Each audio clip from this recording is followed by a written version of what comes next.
आज भुवनेश्वर गंडरपुर अंचल में निजर शक्ति प्रदर्शन करिसेंती पूर्वतन विधायक प्रियदर्शी मिश्र। आम सीधा सड़क भाव में आलोचना करवा सर एड़े बड़ा जनसमर्थन आपण नहीं कि आज रैली आसीचंती कौन आम आपको कहवा ये गोटे नूतन वर्ष गोटे बंधु मिलन करचंती सब वर्ष करंती कोविड समय बाद देले सब वर्ष करंती तो सब वर्ष भली मु आज आसी नुआ वर्ष बंधु माने आमंत्रित करचंती खुशी लगुच नूतन वर्ष को स्वागत करुचंती तेणु मुझे धन्यवाद जनाऊँगी धन्यवाद जनाऊँगी माननीय मुख्यमंत्री एवं 5T माननीय अध्यक्ष ए अंचल में बहुत गुड़े काम करा सरकार को भी मुझे धन्यवाद देवी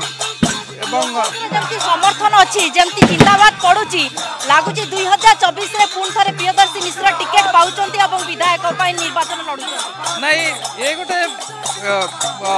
मुझे निर्वाचित होती लोक मान सहित सब सामाजिक संपर्क रही था सब मैदान प्रस्तुत रही था जहाँ दलर निष्पत्ति दल सहित सब अच्छी दलर श्रृंखलित सभ्य भाव में जहाँ नेतृत्व निष्पत्ति सब सहित रही टिकेट एथर आशा कि नहीं आप चाहते कि नहीं कारण समस्ते चाहती क्षमता को आसा निर्वाचन मैदान में अच्छी निर्वाचन मैदान में अच्छी लोक समर्थन लोकंर समर्थन तो अच्छी माननीय मुख्यमंत्री गोटे शक्ति प्रदर्शन आपको सीधा सड़क विजुअल बर्तमान देखा चाहिए वर्तमान प्रियदर्शी मिश्र पहुंचा पर महिला मैंने संबर्धना दौरान स्वागत कर बाट तमाम आम देखिलु स्वतंत्र भाव में रैली में प्रियदर्शी मिश्र निर्वाचन मैदान में रही